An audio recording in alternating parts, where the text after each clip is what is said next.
Hello बच्चों, good evening. आज के इस वीडियो में हम 12th क्लास केमिस्ट्री के फर्स्ट चैप्टर विलयन का अध्ययन करेंगे। तो आइए देखते हैं विलयन। विलयन की डेफिनेशन की यदि बात करें तो दो या दो से अधिक पदार्थों का समांगी मिश्रण विलयन कहलाता है। यदि समांगी मिश्रण की बात करें तो समांगी मिश्रण वह मिश्रण होता है जिसके प्रत्येक भाग का संगठन व गुण एक समान होते हैं, समांगी मिश्रण होता है। यदि विलयन की बात करें तो विलयन मुख्यतः दो अवयवों से मिलकर बना होता है, विलायक व विलेय। विलायक विलयन का वह अवयव होता है जो विलयन में अधिक मात्रा में मौजूद होता है। अधिक मात्रा वाला घटक, अधिक मात्रा वाला अवयव विलायक कहलाता है। विलेय विलयन का कम मात्रा वाला अवयव, कम मात्रा वाला घटक विलेय कहलाता है। यदि विलयन के उदाहरण की बात करें तो नमक का जलीय विलयन, इसमें जल विलायक और नमक विलेय होता है। विलयन के अंदर एक से अधिक विलेय हो सकते हैं। विलायक तो एक ही होता है पर विलेय की मात्रा, विलेय की संख्या एक से अधिक हो सकती है। विलेय एक भी हो सकता है, दो भी हो सकते हैं। यदि हम द्विअंगी विलयन की बात करें तो दो अवयवों से बना विलयन द्विअंगी विलयन होता है। त्रिअंगी विलयन तीन अवयवों से बना विलयन त्रिअंगी विलयन होता है। नोट ये भी देख लीजिए, ब्रास, कॉपर और जस्ते का विलयन होता है। जर्मन सिल्वर, कॉपर, जिंक और निकल का विलयन होता है। ब्रॉन्ज की यदि बात करें, ब्रॉन्ज, कॉपर और टिन का मिश्रण होता है, जिसे हम मिश्र धातु भी कह सकते हैं। नोट नंबर 2, विलायक की भौतिक अवस्था ही विलयन की अवस्था होती है। विलयन की जो भौतिक अवस्था होती है, जो वो विलायक की भौतिक अवस्था से निर्धारित होती है। यदि विलायक गैसीय अवस्था में है तो विलयन भी गैसीय अवस्था में होगा। विलयन के प्रकार की बात करें तो हम इसे दो आधारों पर डिवाइड कर सकते हैं। भौतिक अवस्था के आधार पर विलयन के प्रकार। यदि भौतिक अवस्था के आधार पर विलयन के प्रकार की यदि बात करें तो यह गैसीय विलयन हो सकता है, जिसमें विलायक गैस ही होता है, परंतु विलेय गैस, द्रव, ठोस हो सकते हैं। यदि विलायक गैस और विलेय गैस है तो इसका उदाहरण नाइट्रोजन गैस व ऑक्सीजन गैस का मिश्रण इसका उदाहरण है। यदि विलायक गैस और विलेय द्रव है तो इसका उदाहरण नाइट्रोजन गैस में क्लोरोफॉर्म का मिश्रण, ये गैसीय विलयन का उदाहरण है। यदि विलायक गैस और विलेय ठोस हो तो यह भी गैसीय विलयन ही होता है। उदाहरण के लिए नाइट्रोजन गैस में कपूर का मिश्रण। नेक्स्ट, यदि द्रव विलयन की बात करें तो इसमें विलायक द्रव ही होते हैं, परंतु विलेय गैस, द्रव या ठोस कुछ भी हो सकता है। यदि द्रव विलयन में विलायक द्रव है और विलेय गैस है तो इसका उदाहरण जल में घुली हुई ऑक्सीजन गैस। इसके अतिरिक्त यदि विलायक द्रव है और विलेय भी द्रव है तो इसका उदाहरण जल में एथेनॉल का विलयन, ये भी द्रवीय विलयन का उदाहरण है। यदि विलायक द्रव और विलेय ठोस है तो ये भी द्रव विलयन का उदाहरण है। उदाहरण के लिए जल में घुला हुआ ग्लूकोज द्रव विलयन है। नेक्स्ट नंबर 3, ठोस विलयन की यदि बात करें तो इसमें विलायक सामान्यतः ठोस होता है, परंतु विलेय गैस, द्रव, ठोस कुछ भी हो सकते हैं। यदि विलायक ठोस और विलेय गैस है तो इसका उदाहरण हाइड्रोजन का पैलेडियम में विलयन इस प्रकार का उदाहरण है। यदि विलायक ठोस और विलेय द्रव है तो उदाहरण के लिए पारे का सोडियम में अमलगम, ये भी ठोस विलयन का उदाहरण है। इसके अलावा विलायक ठोस और विलेय भी ठोस है। उदाहरण के लिए तांबे का सोने में विलयन, ये भी ठोस विलयन का उदाहरण है। नेक्स्ट हम बात करते हैं विलायक विलयन के वर्गीकरण को हम दूसरे आधार पर भी डिवाइड कर सकते हैं, जिसमें नेक्स्ट नंबर 2, विलेय की मात्रा के आधार पर विलयन का वर्गीकरण। नंबर 1, असंतृप्त विलयन। ऐसा विलयन जिसमें उसी ताप पर और अधिक विलेय घोला जा सके, असंतृप्त विलयन होता है। और इनके लिए विलेयता गुणनफल हमेशा आयनिक गुणनफल से अधिक होता है। यदि विलेय का आयनिक गुणनफल उसके Ksp यानी कि विलेयता गुणनफल के मान से कम है तो इस तरह का विलयन असंतृप्त विलयन होता है। नेक्स्ट नंबर 2 बात करते हैं संतृप्त विलयन। ये ऐसा विलयन होता है जिसमें दिए गए ताप एवं दाब पर और अधिक विलेय नहीं घोला जा सके, और इस प्रकार के विलयन के लिए विलेयता गुणनफल उनके आयनिक गुणनफल के बराबर होता है। नेक्स्ट हम बात करते हैं तीसरे प्रकार का विलयन अति संतृप्त विलयन, ऐसा विलयन जिसमें एक निश्चित ताप पर उसी विलयन की संतृप्त अवस्था के लिए आवश्यक मात्रा से अधिक मात्रा में विलेय पदार्थ उपस्थित हो, विलेय पदार्थ घुला हुआ हो। और इस प्रकार के विलयनों के लिए आयनिक गुणनफल का मान उनके विलेयता गुणनफल से अधिक होता है। नेक्स्ट हम बात करते हैं विलयनों की सांद्रता को व्यक्त करना। यदि विलयन की सांद्रता की बात करें, विलयन के संगठन को उसकी सांद्रता के रूप में व्यक्त किया जाता है। विलयन की सांद्रता दो रूपों में व्यक्त होती है, नंबर 1 गुणात्मक रूप में और नेक्स्ट मात्रात्मक रूप में। यदि गुणात्मक रूप की बात करें तो गुणात्मक रूप में विलयन को तनु विलयन और सांद्र विलयन में डिवाइड किया जा सकता है। तनु विलयन वह विलयन होता है जिसमें विलेय बहुत कम मात्रा में हो, विलेय की मात्रा अत्यंत कम हो, तो इस प्रकार का विलयन तनु विलयन होता है। सांद्र विलयन की यदि बात करें तो वह विलयन जिसमें विलेय अपेक्षाकृत बहुत अधिक मात्रा में हो, इस तरह का विलयन सांद्र विलयन होता है। यदि मात्रात्मक रूप में सांद्रता के प्रकारों की बात करें तो इसको यह द्रव्यमान प्रतिशत या वेट बाई वेट परसेंटेज, आयतन प्रतिशत या वॉल्यूम बाई वॉल्यूम प्रतिशत, द्रव्यमान आयतन प्रतिशत या वेट बाई वॉल्यूम प्रतिशत, पार्ट्स पर मिलियन या पीपीएम, मोल अंश, मोलरता और मोललता में डिवाइड किया जा सकता है। सबसे पहले हम बात करते हैं द्रव्यमान प्रतिशत। यदि द्रव्यमान प्रतिशत की बात करें तो विलयन के किसी भी अवयव का द्रव्यमान प्रतिशत विलयन में उस अवयव का द्रव्यमान बटे विलयन का कुल द्रव्यमान इंटू 100 होता है।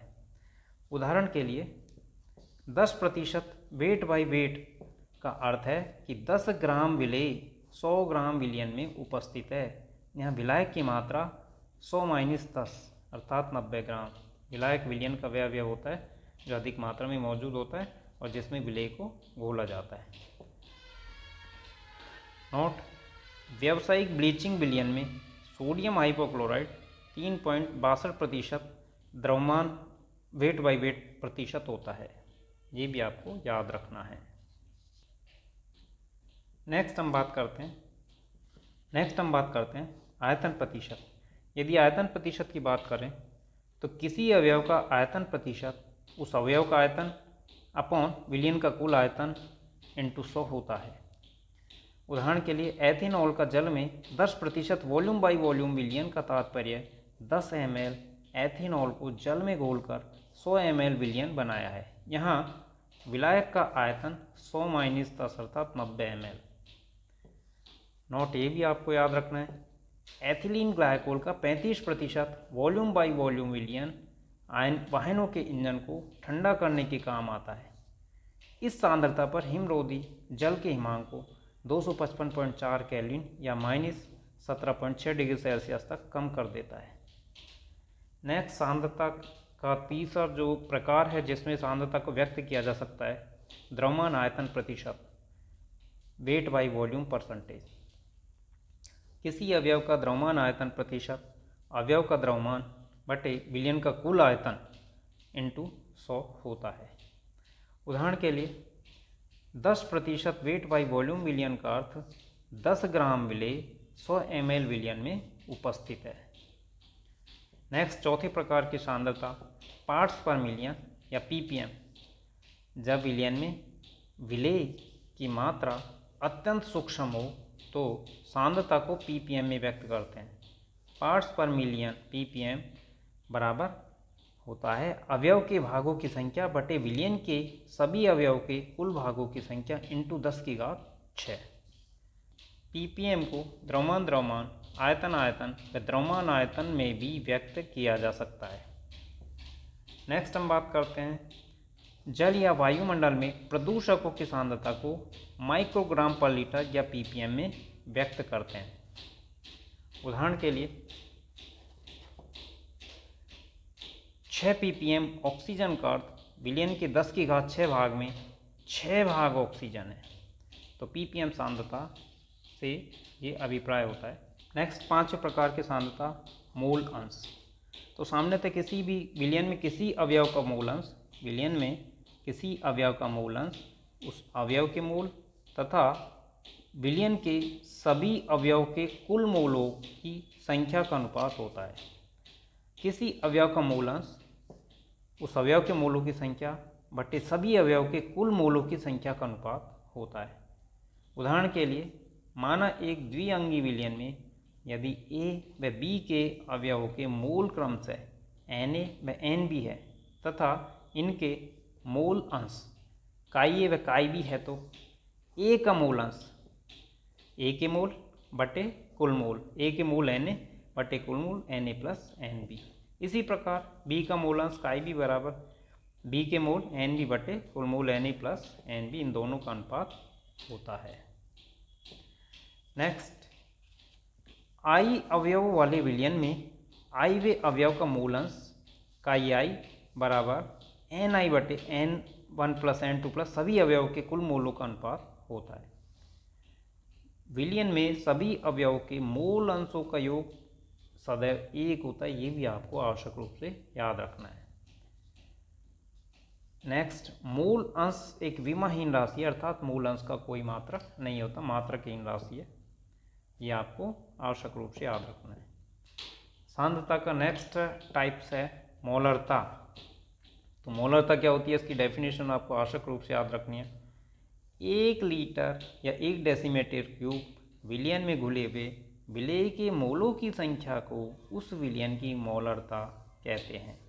मोलरता बराबर होता है विलेय के मोल बटे विलयन का आयतन लीटर में। माना B विलेय A विलायक में घुला हुआ है, तो मोलरता M बराबर विलेय के मोल Nb बटे V इन लीटर, विलयन का आयतन V। Nb विलेय के मोल, V विलयन का आयतन लीटर में। या M बराबर WB इंटू 1000 बटे MB इंटू V ml, जहाँ WB विलेय की ग्राम में द्रव्यमान, MB विलेय का मोलर द्रव्यमान। ये भी आपको याद रखना है, मोलरता का मात्रक मोल प्रति लीटर होता है। नोट, ये भी आपको आवश्यक रूप से याद रखना है, ताप का प्रभाव क्या पड़ता है विभिन्न सांद्रताओं पर। ताप बढ़ाने पर विलयन की मोलरता कम हो जाती है, क्योंकि विलयन का आयतन ताप बढ़ाने पर बढ़ जाता है। नेक्स्ट, सांद्रता के नेक्स्ट प्रकार की यदि बात करें तो मोलरता, ये आपको याद रखना है। 1 किलोग्राम विलायक में उपस्थित विलेय के मोलों की संख्या को मोलरता कहते हैं। मोलरता M बराबर विलेय के मोल बटे विलायक का किलोग्राम में द्रव्यमान। माना यदि विलेय का ग्राम में द्रव्यमान WB मोलर द्रव्यमान MB विलायक का द्रव्यमान WA हो, तो मोलरता बराबर WB इंटू 1000 बटे MB इंटू WA, जहाँ WB विलेय का द्रव्यमान और MB विलेय का मोलर द्रव्यमान, WA विलायक का द्रव्यमान ग्राम में 1000 से डिवाइड करने पर यह किलोग्राम में चेंज हो गया। मोलरता का मात्रक मोल प्रति किलोग्राम होता है, ये भी आपको आवश्यक रूप से याद रखना है। मोल अंश व मोलरता दोनों ही ताप से अप्रभावित सांद्रताएं हैं, क्योंकि इन दोनों की सांद्रताओं में आयतन नहीं आता है और आयतन सामान्यतः ताप से प्रभावित होता है। तो वे सांद्रताएं जिनमें आयतन आता है वो सामान्यतः ताप से प्रभावित होने वाली सांद्रताएं होती हैं, यह आपको याद रखना है। नॉर्मलता, 1 लीटर विलयन में उपस्थित विलेय के ग्राम तुल्यांकों की संख्या नॉर्मलता कहलाती है। नॉर्मलता N बराबर विलेय के ग्राम तुल्यांक बटे विलयन का आयतन लीटर में। या नॉर्मलता बराबर विलेय की ग्राम में मात्रा बटे विलेय का तुल्यांकी भार इंटू विलयन का आयतन लीटर में। यदि इक्विवेलेंट वेट या तुल्यांकी भार W ग्राम विलेय, V ml आयतन विलयन में घुला हुआ हो, तो नॉर्मलता N बराबर W इंटू 1000 बटे equivalent weight into V ml, यह आपको याद रखना है। नोट, ये भी आपको आवश्यक रूप से याद रखना है। विलयनों की सांद्रता को व्यक्त करने हेतु सेमी N/2, पेंटी 1 या N/5, डेसी N/10 या सेंटी N/100 इत्यादि का प्रयोग किया जाता है।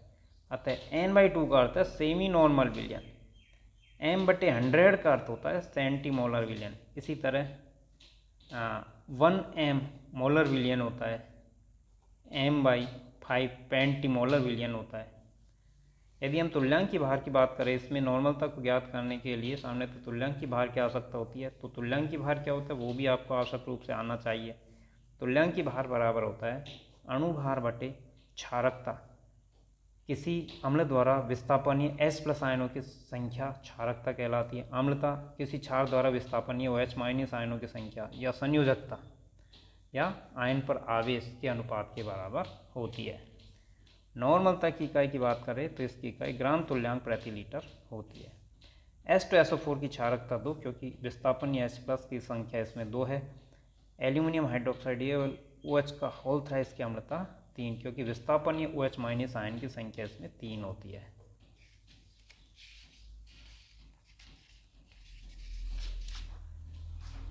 नेक्स्ट अभ्यास के लिए कुछ 55 डिग्री सेल्सियस पर किसी विलयन की मोललता 40 डिग्री सेल्सियस पर मोललता के समान अथवा अधिक होती है। तो यदि हम इसकी बात करें तो दोनों तापों पर विलयन की मोललता समान होगी। क्यों? क्योंकि ताप के बदलने पर मोललता अप्रभावित रहती है, क्योंकि यह आयतन से स्वतंत्र है। मोलरता व मूल अंश की इकाई क्या है, यह भी हमने पढ़ा है। मोलरता की इकाई मोल प्रति लीटर, मोललता की इकाई मोल प्रति किलोग्राम, और मूल अंश की कोई इकाई नहीं होती है, यह मात्रकहीन होती है, इसका कोई मात्रक नहीं होता। नेक्स्ट क्वेश्चन की यदि बात करें, किसी ठोस विलयन का उदाहरण दें। तो ठोस विलयन की बात करें तो मिश्र धातु जैसे गोल्ड में कॉपर या तांबा, ये मिश्र धातु का उदाहरण है। नेक्स्ट यदि बात करें तो ताप बढ़ाने पर CO2 की विलेयता घट जाती है। क्यों? क्योंकि CO2 को जल में घोलने पर उसमें ऊर्जा मुक्त होती है, और इस कारण ताप बढ़ाने पर CO2 की विलेयता घट जाती है। यह आपको आवश्यक रूप से याद रखना है। कुछ न्यूमेरिकल क्वेश्चन की यदि बात करें तो सबसे पहले एथिलीन ग्लाइकोल C2H6O2 के मूल अंश की गणना कीजिए यदि विलयन में C2H6O2 का 20% द्रव्यमान उपस्थित हो। यदि इस क्वेश्चन की बात करें तो इसमें दिए 20% द्रव्यमान। इसका अभिप्राय होता है कि विलेय की मात्रा 20 है, विलयन में 20 ग्राम एथिलीन ग्लाइकोल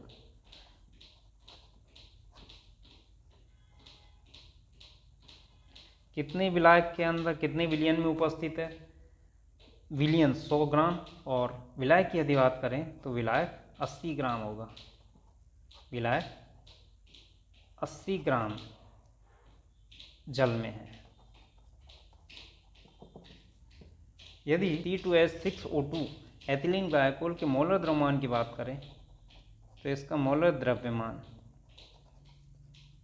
कार्बन का होता है 12, हाइड्रोजन का होता है 6, ऑक्सीजन का होता है 2, कैलकुलेट करें तो ये आता है 62 ग्राम पर मोल।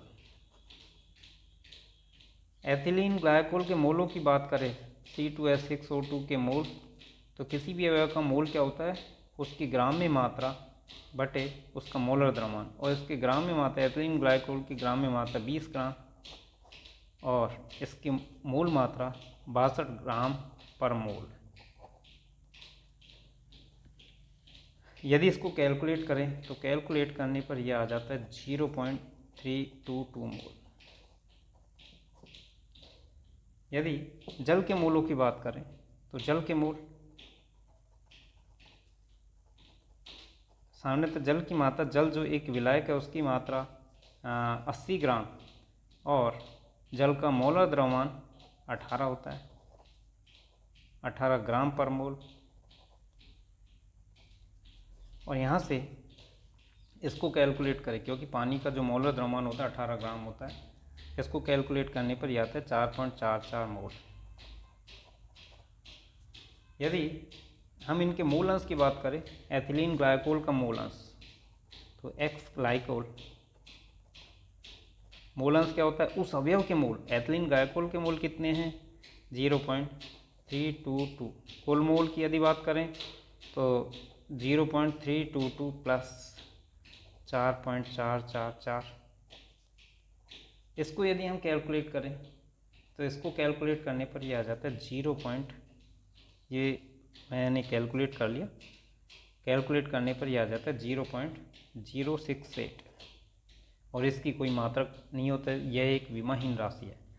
इसी तरह जल के मोल अंश की बात करें तो जल का मोल अंश, जल के मोल जो कि 4.44 बटे कुल मोल 0.322 प्लस 4.444। इसको यदि हम सोल्व करें तो यह आता है 0.932 और इन दोनों का टोटल करें तो एक आता है, क्योंकि किसी भी विलयन में सभी अवयव के मूल अंशों का योग एक होता है। नेक्स्ट क्वेश्चन की यदि बात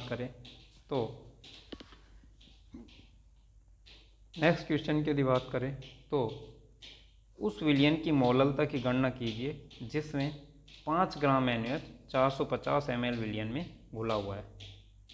यदि इस क्वेश्चन की बात करें तो सबसे पहले क्या दिया है, सवाल क्वेश्चन के अंदर क्या दिया है, NaOH जो कि विलेय है, NaOH का द्रव्यमान, NaOH के द्रव्यमान की बात करें तो 5 ग्राम दिया है। NaOH का मोलर द्रव्यमान की यदि बात करें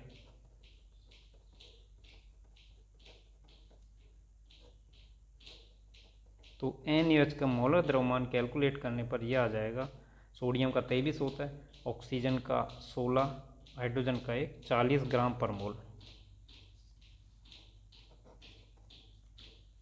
NaOH के मोलों की यदि बात करें तो किसी भी अवयव का मोल क्या होता है, उस अवयव की ग्राम में मात्रा बटे उसका मोलर द्रव्यमान बराबर 5/40 ग्राम पर मोल। इसको यदि हम कैलकुलेट करते हैं तो यह आ जाता है 0.125 मोल। नेक्स्ट विलयन का आयतन, यदि विलयन के आयतन की बात करें तो क्या दिया है, 450 ml। लीटर की यदि बात करें तो 450/1000 लीटर बराबर आ जाता है 0.45 लीटर।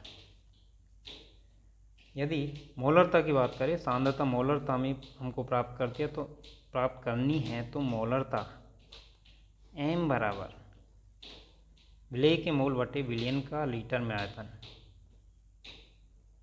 विलेय के मोल बटे विलयन का लीटर में आयतन।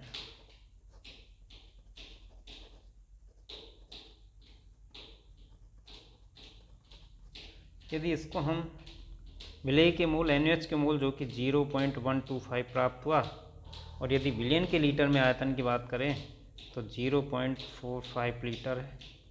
इसको यदि कैलकुलेट करें तो ये आ जाता है 0.278 मोल प्रति लीटर।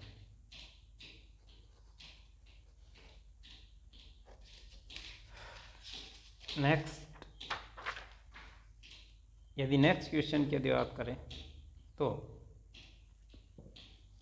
एक विलयन में, यदि नेक्स्ट क्वेश्चन की यदि बात करें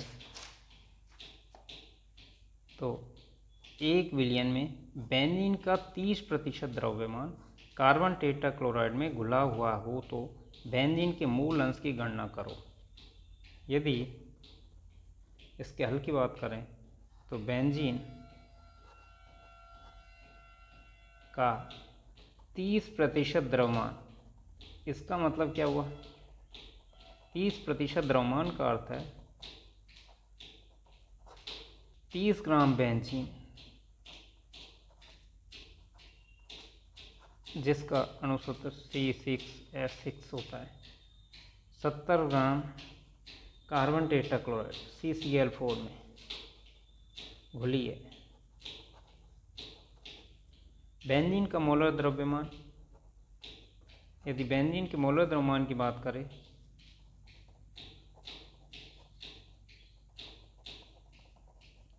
तो 12×6 की 72, 78 ग्राम पर मोल। इसी प्रकार से CCl4 का मोलर द्रव्यमान, CCl4 का मोलर द्रव्यमान को यदि कैलकुलेट करें तो कार्बन का 12, क्लोरीन का 35.5 कैलकुलेट करने पर ये आ जाएगा 154 ग्राम पर मोल।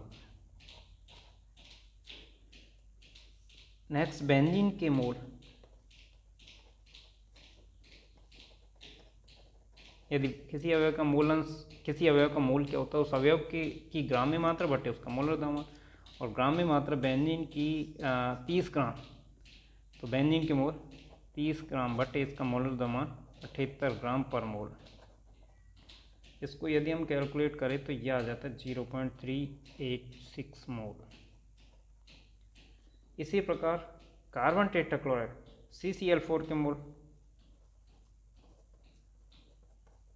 CCl4 की ग्राम्य मात्रा जो कितनी है 70 ग्राम बटे इसका मोलर द्रव्यमान जो कि 154 प्राप्त हुआ, 154 ग्राम पर मोल। इसको यदि हम कैलकुलेट करें तो ये आ जाता है 0.4545 मोल। यदि हमसे सवाल में पूछा है बेंजीन के मोलांश की गणना करो, तो बेंजीन का मोलांश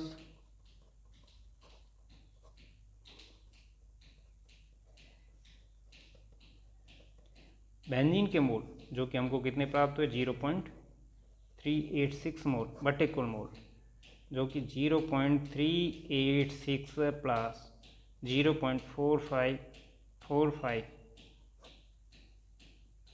के अनुपात के बराबर होगा। इसको यदि हम कैलकुलेट करें तो ये आता है 0.4583। यदि CCl4 का मोलांश पूछा होता, ये आ जाता है 0.4583। इसकी कोई यूनिट नहीं होती। यदि CCl4 के मोलांश की यदि बात करें तो सामान्यतः एक में से घटाकर, क्योंकि इसमें दो ही अवयव हैं, तो एक में से माइनस करके हम CCl4 का मोलांश भी ज्ञात कर सकते हैं। या फिर कार्बन टेट्राक्लोराइड का मोल बटे कुल मोल रख लीजिए, उससे भी कैलकुलेट कर सकते हैं 1 - 0.4583। और ये इसको यदि हम निकालते हैं तो ये आ जाता है 0.5165 लगभग। इसको यदि लगभग लिख सकते हैं 0.451। नेक्स्ट क्वेश्चन आता है। नेक्स्ट क्वेश्चन की यदि बात करें तो यूरिया के 0.25 मोलर 2.5 kg जलीय विलयन को बनाने के लिए आवश्यक यूरिया के द्रव्यमान की गणना कीजिए। तो सबसे पहले विलयन का द्रव्यमान जो कितना दिया है सवाल में, बराबर 2.5 kg बराबर ग्राम में यदि इसको चेंज करें तो 2500 ग्राम। तनु विलयन के लिए घनत्व बराबर जल का घनत्व या जो विलायक है उसका घनत्व, जो कि दिया हुआ है, जो कि कितना होता है जल के लिए घनत्व 1 ग्राम पर सेमी क्यूब या 1 ग्राम पर ml होता है। विलयन की मोलरता की यदि बात करें, विलयन का आयतन, अतः विलयन का आयतन बराबर 2500 ग्राम, क्योंकि आयतन बराबर होता है द्रव्यमान बटे घनत्व, तो बराबर ये आ जाता है 2500 ml। या लीटर में चेंज करें तो 2.5 लीटर, 1000 से डिवाइड करेंगे 2.5 लीटर हमको प्राप्त हो जाएगा। नेक्स्ट विलयन की मोलरता की यदि बात करें तो विलयन की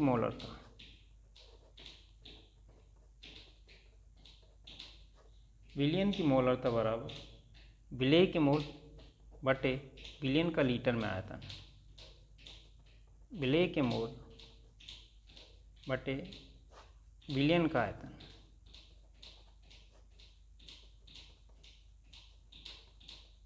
और विलियन का आयतन भी किसमें, लीटर में। अब क्वेश्चन के अंदर दिया है मोलरता विलियन की 0.25 मोल प्रति केजी है, मोल प्रति लीटर है, मोल प्रति लीटर। यूरिया का मोलर द्रव्यमान, यूरिया का मोलर द्रव्यमान, इसको यदि हम कैलकुलेट करके निकालें तो ये आता है 60 ग्राम पर मोल। मान रखने पर यदि हम मोलरता के सूत्र के अंदर मान रखें तो मान रखने पर ये आ जाता है 0.25 मोल पर लीटर बराबर पदार्थ का द्रव्यमान,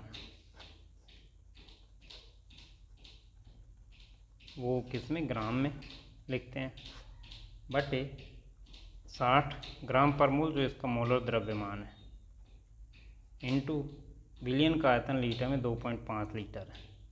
तो पदार्थ का द्रव्यमान यदि हम कैलकुलेट करें यहाँ से, तो पदार्थ का द्रव्यमान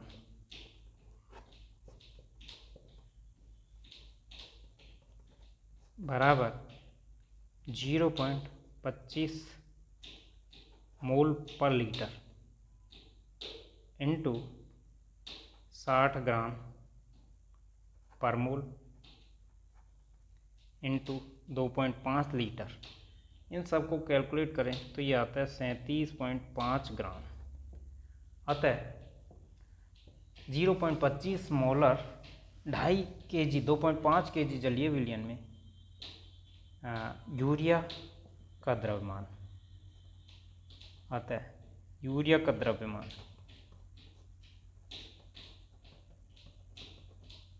बराबर 37.5 ग्राम होगा। नेक्स्ट यदि बात करें तो 20% वेट बाय वेट जलीय पोटेशियम एंडाइड का घनत्व 1.202 ग्राम पर ml हो तो KI विलयन की मोलरता मूल अंश की गणना करो। तो सबसे पहले सवाल में जो दिया है 20% वेट बाय वेट विलयन का अर्थ है, क्या अर्थ है कि 20 ग्राम विलेय 80 ग्राम विलायक में घुला हुआ है। विलयन का अर्थ है कि 20 ग्राम KI कितने ग्राम में, 80 ग्राम जल में या विलायक में घुला है। यदि विलयन के घनत्व जो सवाल में दिया है उसकी बात करें तो विलयन का घनत्व बराबर 1.202 ग्राम पर ml। अतः KI विलयन का आयतन, तो आयतन बराबर होता है द्रव्यमान बटे घनत्व। अतः KI विलयन का आयतन बराबर द्रव्यमान बटे घनत्व, द्रव्यमान दिया है 100 ग्राम बटे घनत्व 1.202 ग्राम पर ml। इसको सोल्व करते हैं तो ये आ जाता है 83.19 ml, चूँकि आयतन बराबर होता है द्रव्यमान बटे घनत्व, मास बटे डेंसिटी। तो सबसे पहले हम बात कर लेते हैं मोलरता क्या होगी, विलयन की मोलरता क्या होती है। तो विलयन की मोलरता बराबर विलेय के मोल बटे विलायक का किलोग्राम में द्रव्यमान, विलायक का kg में द्रव्यमान। यदि KI के मोलर द्रव्यमान की बात करें तो KI का मोलर द्रव्यमान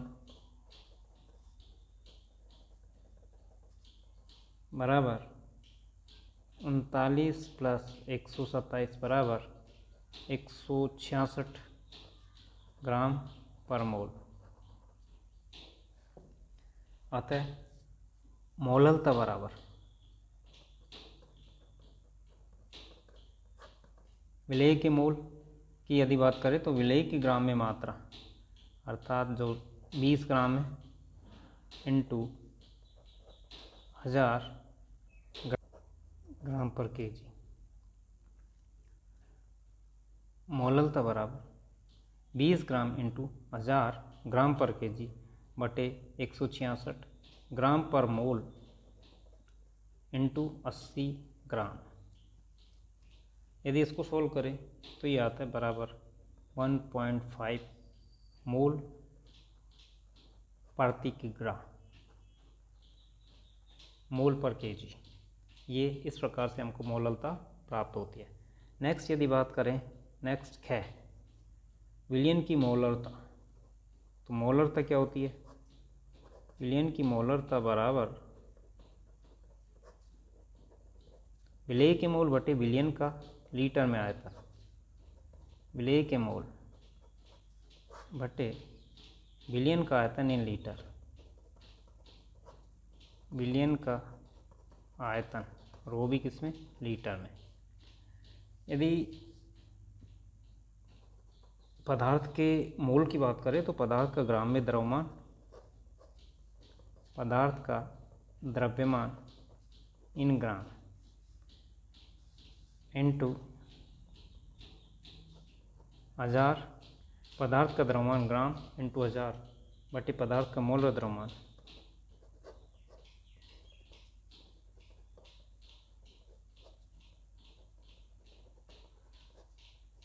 इंटू विलयन का आयतन ml में। विलयन का आयतन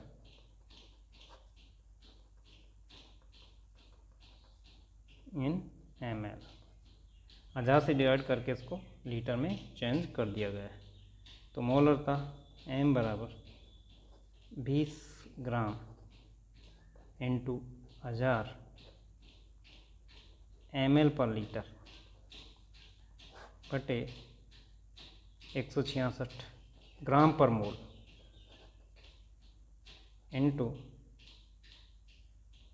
यहाँ विलयन का जो आयतन हमको मिला था 83 पॉइंट कितना मिला था? 83.19 ml हमको प्राप्त हुआ था।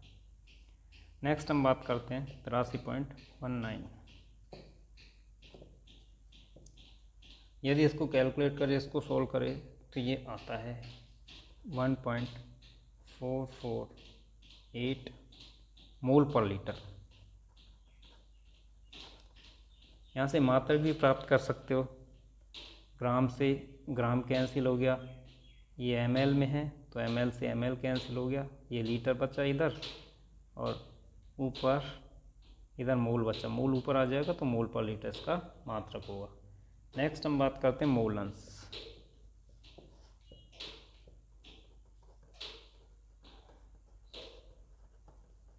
तो मोल अंश बराबर होता है अवयव के मोल बटे कुल मोल।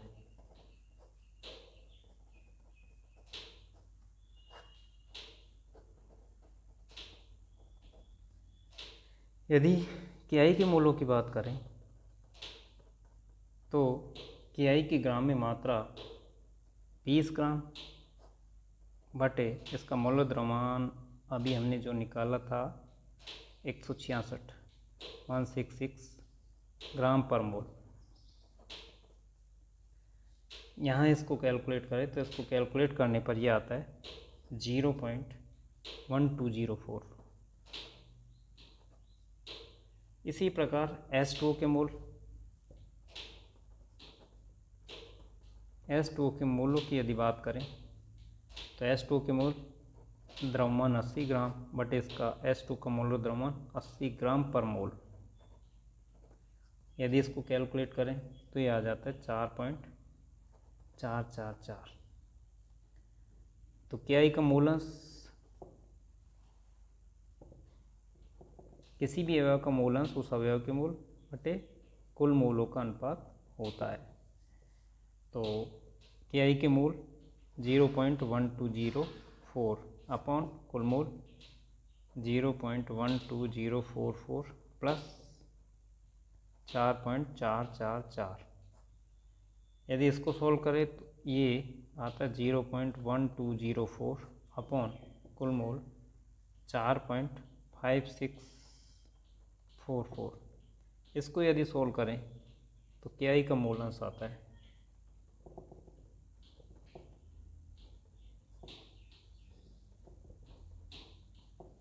0.0263।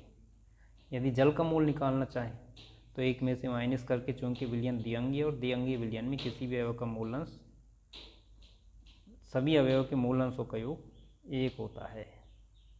तो एक में से माइनस करके हम जल का मूल अंश ज्ञात कर सकते हैं। धन्यवाद।